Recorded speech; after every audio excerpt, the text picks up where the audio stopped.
Welcome back to Tater Talk, the podcast. I'm Rachel. And I'm Haley. And in today's episode, we are honored to talk to Dr. Chandler Dolezal. And we did get approval to call him Chandler. We really wanted to call him Dr. Chandler, but he really just wanted to be Chandler. So we'll let it slide. But he is a principal agronomist here at Lamb Weston and holds a PhD from Washington State University, where he conducted his research on the effects and economic implications of differing phosphorus fertilizer sources, application techniques, and rates in the Columbia Basin. I can barely even say it, let alone do the research on it. So I know. lots of education and knowledge from Chandler here. Yeah, it's almost a tongue twister. I mean, Mm-hmm. truly. If he can remember that title, kudos to him. Exactly. Um, but yeah, so that's Chandler's dissertation, and it obviously, along with him, has made significant contributions to the field of horticulture. And now what that means to all of us at Lamb Weston and how we benefit from his experience. So really great things from Chandler. And so this episode gives us the opportunity to explore his insights into not just phosphorus fertilizer management and its economic impacts, but all of his research and how we can learn from Chandler to have stronger potato trials and all these different things that go on at our farm that we may not hear about all the time. So he is helping shape the future of agriculture in the Columbia Basin for Lamb Weston, and we are just so excited. So we hope you enjoy this episode. Awesome. Well, Chandler, thank you for joining us today. We're super excited to have you. We will start really broad for everyone. Can you just tell us what potato trials are? Yeah, so it's definitely kind of an all-encompassing thought, right? So, and specifically to what we're doing, at least on the ag side. So, for us, potato trialing encompasses kind of, I guess I look at it as two facets. We have the storage side of things, which is pretty near and dear to us because we have to store our potatoes for upwards of 9 months or longer for the season to feed our facilities. But it also starts in the field. So, in the field level and looking at trials there, it's doing a lot of work for best practice development. So this is taking potatoes and sometimes doing things as simple as planting them with different numbers of seed pieces in a per acre basis, because that can influence size profile. Maybe it's adjustments to fertility, varietal studies. I know you guys talked to Dr. Drader. We do a lot of work looking at new varieties as they come through the program. And so we do all that work to better facilitate the information that we give to our growers so that they can grow a better performing crop. And obviously a lot of that has to do to combat the ever changing environment that we're growing potatoes in, whether it be abiotic stresses caused by Mother Nature. We've had some of the hottest years on record and we've had some of the coldest years on record. So we're always trying to do everything we can in the field to help combat some of that. And then obviously there's always the biotic stresses, whether it's a new pest, it could be a new insect pest that shows up that we have to start working against. It could be some new fungus that shows up to attack the plants that we have to figure out how to manage that. So it's always constantly evolving. And then we go from that part of trialing things that we need to do to help better assess and take control of those situations, to going into storage, again, which comes with its own challenges. So what things can we do there to better manage the crop to maintain optimal quality longer into the season? So a bit of a long-winded answer, but it's very multifaceted of everything that we got going on. Yep, there's a lot that goes into it. Yeah, Mm-hmm. I feel like we just learned this every episode. Yeah. So or learn maybe another piece of it in every episode, Mhm. which is really impressive. And then probably another equally as broad question: how does everything you do or that you just mentioned, why is that important, or what's the impact for Lamb Weston as a whole? Right. So I think it kind of goes back to the ever evolving challenges that are thrown at us at every season. We can kind of sit on our laurels and hope that the things that we've done, the tried and true, are always going to work, but that's not always the case, right? So if we're not continuing to adjust our management practices in the field and in storage, eventually that's going to lead to a degradation of quality or total loss. And when we're talking about making sure that we have supply chain security, making sure we've got the potatoes to supply our customers, it's highly imperative to make sure that we're doing everything in our power to continue to evolve with that situation, to make sure those practices are continuing to change, to work against any of those challenges and make sure we're maintaining quality and raw supply. Mhm. With that too, I know you talked about obviously like if there's climate changes or if there's insects, fungus, it feels like that's more of a reactionary might seem bad, but like reaction to, okay, we need to do a trial to solve XYZ.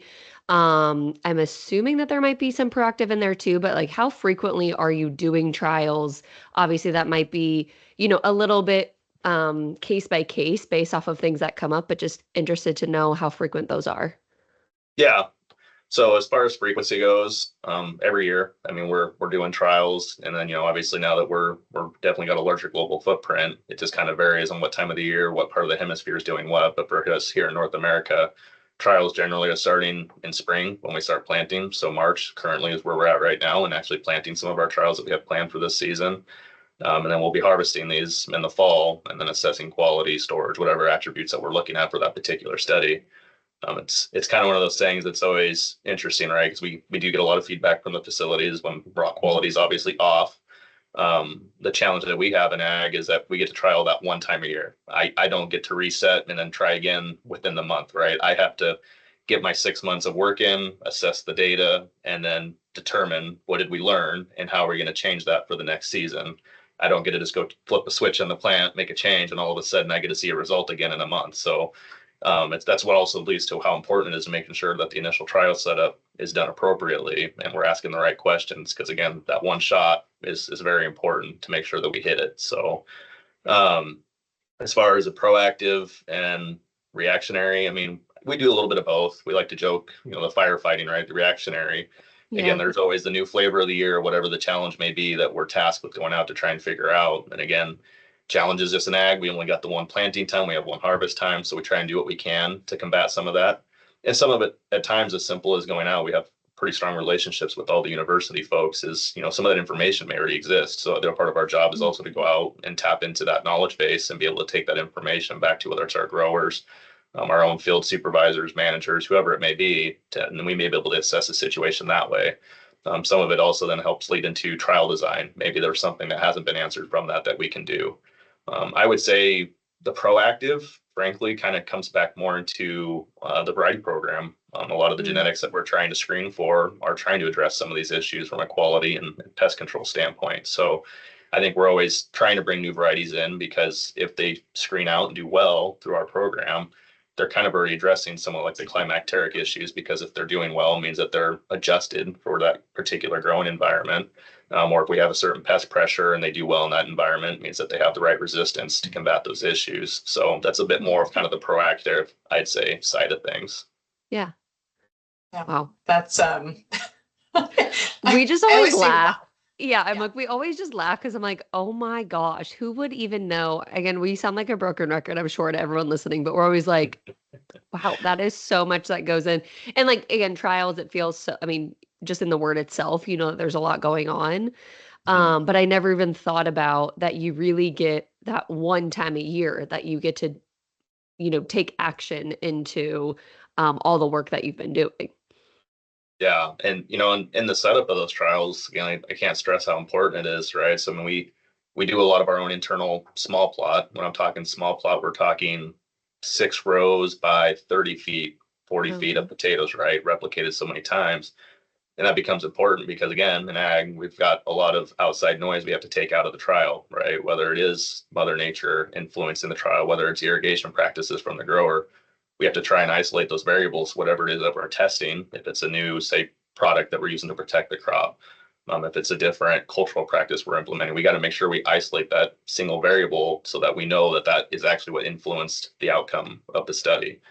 And then that becomes really challenging when we start to ramp that up again, because a lot of the feedback we'll get from our growers is I'm doing this test on a 1 acre parcel of their ground, and there's a lot of variability across that field. And so the pushback becomes, well, that worked in that operation. Is that going to work for mine? Yeah. And so we try and do our best of spreading that work across many locations in North America. And even here in the Columbia Basin, we'll spread across several locations the same trial to make sure, again, the result is consistent. And then the next ramp up from there is going to full field testing. So typically a full pivot's about 100 acres. We'll try and do split pivot tests to make sure what we learned at the small plot level is translating into commercial scale. Once we've proven that, then we can roll it out into our best practices. And we maintain something called our playbooks. This is more variety specific, but a lot of this information gets rolled up into those playbooks, and we hand those to the growers essentially as guardrails. The hope there is, our growers know best. They know how to grow on their piece of ground better than anybody. But the hope is at least when we hand this to them, it gives them the guardrails to avoid any type of a train wreck and gives them the kind of the foundation to start from, at what point they can start to build from. And frankly, it's from there. I've always told everybody that's where we start to learn from them. Once they've taken it and start to run, then I start asking them questions because they're out there living and breathing it every day. I don't get to be in that field every day like them. So it's kind of it's an interesting process, but it definitely keeps things interesting every year. So For sure. You're like, what are we going to get this year? yeah, absolutely. Well, and kind of a bit of dot connecting, I think, mostly probably for me, but also for people who listen too, because we did interview Dr. Drader, Tom, about varietals. Can you describe that pass off of what that looks like from varietals to you and the trials and what that looks like? Yeah, so I work pretty close hand in hand with Tom. Specifically, my job is the agronomic development of varieties that he selects for our regions. And so I work out with our growers, along with, I believe you guys interviewed Seth Shelton, another one of our principal agronomists who kind of does more of the commercial work. Seth may be seeing an issue in our particular growing region. We use Washington as an example and say, PVY, a certain virus, is a big problem right now. We're really struggling to combat this, and there's really no other practices out there we can do to mitigate it. Is there something in the genetic base that we can go out and screen in varieties to help us in this situation? I take that information, I work with Tom. Tom goes out and looks at the varieties globally, identifies maybe something that will work, brings it back in, says, hey, I think I've got something that'll address that issue that you're having. It gets handed off to me. And at that point, we start at small scale, back to the small plot. So then my job is to go out. Okay, Tom said it has whatever criteria that we needed. I do the process of growing it for the season, get to the end of the year, and we either say, yep, you were right. It worked. It covered the issue we were thinking about, or that we were having. Or I say, no, this is a disaster. Like, it's definitely not what the breeder said it was. We need to try something different, right? I mean, that's just one piece of it. I have another counterpart that's also then taken it because it can do all those field aspects, but then it also has to make a French fry. So then it has to go in and be assessed for quality attributes on top of that. So it's a very rigorous process, but we're constantly doing that every year. You know, we have a set number of entries that come in every season. And it's a pretty high failure rate. When you look at our mix right now of varieties that we have total approved across the company, I think we're around 10 right now.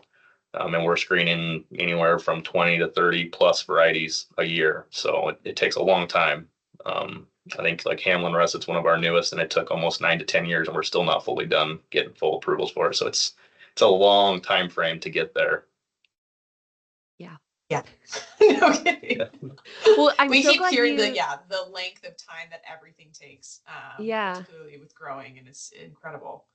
Yeah, I'm so glad you said that thing too of, we have to make sure it makes a great fry because there's so much work on just the potatoes to making sure that we can grow the potatoes in the right atmosphere and agriculture and all the research that goes behind just the potato. But they're like, oh, wait, this still has to be a great vessel for what we're making every single day. And it's like, sometimes it's like, yeah, you would just think, yeah, it's a potato, you can make it. Because so many people, like us, if I'm never making my own fries, but like if people are, they're just getting a potato from the store and chopping it up, but it's like we have to make sure it has these specific needs for, especially for our quality and like benefits and attributes for the actual fry. Yeah, it's funny because we always joke with each other. I've almost been with Lamb 8 years doing this, and it's hard not to get attached because they almost all feel like your children at times. That you get one that you're really excited about, and it's like, this is going to be great, and then we'll run it through the processing side of things, and it's like, nope, it's got this problem. We gotta let it go, and it's just like, oh, I thought this was it. I thought we had it. So it's hard not to get attached. You kind of just have to stay disconnected at times from them. Yeah. Oh my gosh, that's wild. Well, I think we talked a lot, like you mentioned Seth, and we talked to Seth a ton about storage, and he very lightly touched on how we store new varietals and all those things and how it might look different. I don't know if you can expand on that, or even just what happens after the trials are over, in a broad sense. Yeah, so Seth and I, and kind of similar in the handoff sense, is we do have a research storage facility that we maintain that we can do small scale evaluations. So that way, when we roll out to a commercial building, which is anywhere from 5 to 7,500 tons, obviously a lot of risk there. If we go out and we start changing things and there's a loss of quality, and now we've got to eat 7,500 tons, that's a pretty big problem. So we use the research storage facility to do small scale testing, and in a lot, especially when we talk varieties, something as simple as the temperature that we hold them at can really change or alter what the quality outcome is at the end of that storage period. And so I'm able to do that on a small scale. So if there is a loss of that quality, it's a lower loss, right? Less risk of what we're going to have to give up. But I do all that work there. Again, we're loading those storages traditionally sometime in September, October, depending on the trial. If it's something for short-term storage, something that we're going to hold only till December, we'll hold it till December, do our evaluation, whether that's running it into one of our facilities to make products, get feedback. How did it run? Did it do well? We're monitoring every month. What is color doing? What is defects? So rot, are we seeing rot progression in the storages? We monitor shrink. Obviously, we pay for a certain amount of tons to go into those buildings. How much are we seeing loss through water loss in the time of holding them? We take all those learnings. My team then takes and we build reports. We share that out with our internal team, especially those that have kind of the hands-on, the supervisors, the managers that are managing storages. We disseminate that information to them to allow them to then utilize that to make management decisions when they're managing the commercial crop. And Seth may have touched on it. Then he also uses that information, and then we do a storage seminar where we bring in, say, new folks that have never managed a building before that are now in that role, and teach them, kind of the basics of what it is to run a storage facility. And this information, as we're learning it, is going into that manual that is being utilized to teach those new folks. Bravo. Well, and it's like you guys are just building all the playbooks, I feel like, for everyone too. It's like for the partner growers or for those managing the facilities. It's like all of the true information is coming from you and the people that you work with. Yeah. And it's, I guess in my mind, it makes sense, right? Because we're kind of the central hub, where we get to see everybody's operation. I get to work with several growers. And if anything, as you start to work with growers, everybody's got their own secret sauce, or so they think at times. And so they do things that's slightly different. But it's always interesting because you learn a little bit from this guy and I learn a little bit from this guy. But where it becomes powerful is bringing all that together to a central point to be like, hey, these are all the things that we've gleaned from everything that everybody's doing that maybe you can implement into your operation to make you that little bit better, right? Because I mean, frankly, most of our growers, especially on the ag side, are just, they've already optimized their programs pretty good. They wouldn't be in business if they haven't, especially in today's environment. So it's honestly the small tweaks sometimes are the biggest changes that can really help drive improvement on their operations in today's world. Yeah. And I'm sure that helps with our partnership with them, right? Like that we're constantly trying to help them, not saying like, hey, y'all, not trying to say we know better by any means, but it's like, hey, y'all are the experts of your area, but here are just some little things that we've seen work across the board. Yeah. And, I think the best thing that we've learned is we're putting all this information and reports together. I think it's exactly that. We're not going out and saying, hey, you're doing this wrong. It's going out and basically laying the facts out and being like, guys, this is what we're observing. This is what we're seeing. And it kind of goes back to what I was saying when we're building the playbooks. It's like, I think this, but I want to hear your thoughts now that you're seeing the data. What do you think could potentially be driving whatever, if it's an issue or something we need to change? And a lot of times they'll identify it themselves. So it's really just about approach. They are partners, so you're not going to go out and try and police. We want to be partners, right? So we try and make sure we follow that approach. And this is, I kind of have a Haley question. No, not really. I asked Chandler a Haley question, which is like maybe not the smartest question, but it's a question that I'm curious about.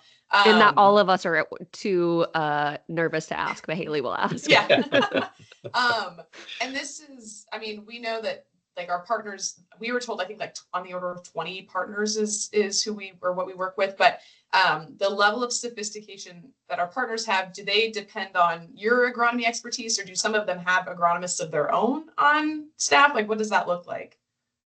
It varies. I think that's just different personalities, right? We have guys that are deeply involved in their operations, and maybe they're not as large as some of our other partners. Because our partners range in their operational size from anywhere from just around 1,000 acres and upwards of 7,000-8,000 acres. And so that big partner probably already has agronomists on staff and other folks that can help keep the day-to-day running, and they're already getting a lot of data input versus the smaller husband-wife operation. As one of our partners, they don't have the time to be out doing the digs and the observations and stuff that we can go out and help provide.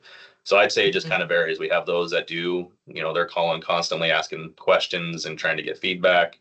And the others that are a little more self-sufficient, I think that they're pretty well off. And more often than not, we kind of get more of an annual touch base with them to be like, hey, what did you guys see? This is what we think, and kind of just share information back and forth at that point. So like I said, it varies. It's just kind of a case by case, basis, really. Yeah, just cool to see the different types of partnerships that we have. It's not just a one size regardless of everything. So that's awesome. Yeah. And we try and work. I mean, all of our trials that we talked about that we do are done with our partners. So we're putting those in their commercial fields.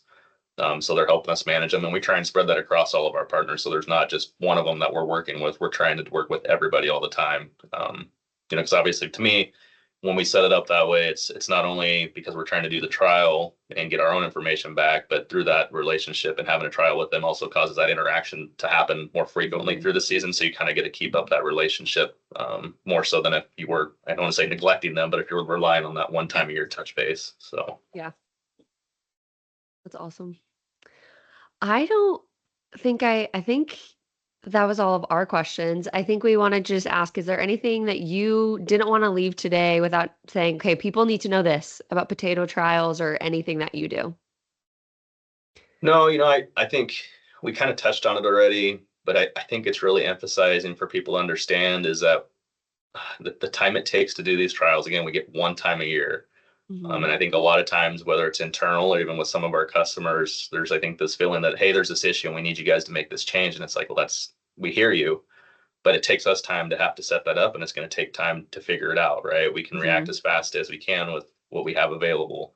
So I think it's just having an understanding it's a process, and it takes us time to do it. And then obviously a lot of the work we're doing is dictated by what our customers are asking for us on a finished product side. And so coming to us and saying we need a bunch of short little French fries, and then all of a sudden we swing back to her like, nope, we need a bunch of these really long, extra long fancy fries. It's like, well, that changes profiles and everything on our side, so it takes time to make those adjustments. So I guess just emphasizing patience. Like we're trying. It's not we're ignoring. It's just it takes time to get there. Yeah. Well, I think it helps too hearing from people like you and Dr. Drader and Seth, like really putting a face to all the work that goes behind it. I know Haley and I've said it. We've said it already twice on here. Like we just had no idea how much that goes into all of this of just growing the potato. I think we see the pictures of the farm and we know the vastness of the farms and how many potatoes, but you don't really understand the vastness of the work as well that goes into every single step. So we appreciate you sharing that with us. Yeah, no, absolutely. And always put a sales pitch out. We're always planting this time of year on our little 2-row planter for the variety program. So if anybody really wants to come out and get some hands-on experience, we're always happy to accommodate and have you come out. Be careful what you wish for. Oh, yes, could be true. It could be really fun though. You never know. Yep. Yeah. That would be cool to see. Awesome. Thank you, Chandler, for spending some time with us and really highlighting what you get to do every day and all of your contributions to Lamb Weston. I think I speak for a lot of people where we couldn't do any of this without you. So you and your team specifically. So we appreciate you. No, absolutely. And I appreciate you guys being able to get this out. Like I said, I think it's good for everybody to get kind of a touch of everything of what everybody's doing around the company. Yeah. Agreed. Awesome. Absolutely. Okay. Thank That's you. all we got. So thank you. Yeah, not a problem. Appreciate it, guys. We'll talk later. Yeah. Have a good one. You too. See ya. All right. Bye. Bye. And that's it with our conversation with Dr. Chandler. I had to get in there one more time. I couldn't get over, I'm going to call it the baby farm. I know it's not that, but I just visualize this like little baby farm that they're looking at. And I just we absolutely have to go and see that next time we're out there. Yeah, I'm hopeful. Makes sense on the calendar. Yeah, I'm hopeful that we can. And hopefully we can see it when there's some really cool trials going on, because the fact that we only get one chance every year, that blows my mind. Like we don't get a do-over with this part of our company. So really, obviously, like I said in the beginning, rely on his expertise for this stuff. So it's super cool. Yeah, it was crazy to see that like all year all year they work on something that can only just be implemented in this one little time. So I think I'm glad that he made the call that it's like, it's not that easy when there's different requests. It's like, well, we'll see in a year essentially. And if we can do that, because, they don't have the flexibility on that. So yeah, it was fascinating to hear about everything that they do and everything that goes into it. Yep. We're so grateful to his team. So, stay tuned for more. I'm sure we'll hear from multiple more people on the agriculture team, but thank you all for listening or watching. However you experience this podcast, we appreciate you, and we will see you next time on Tater Talk.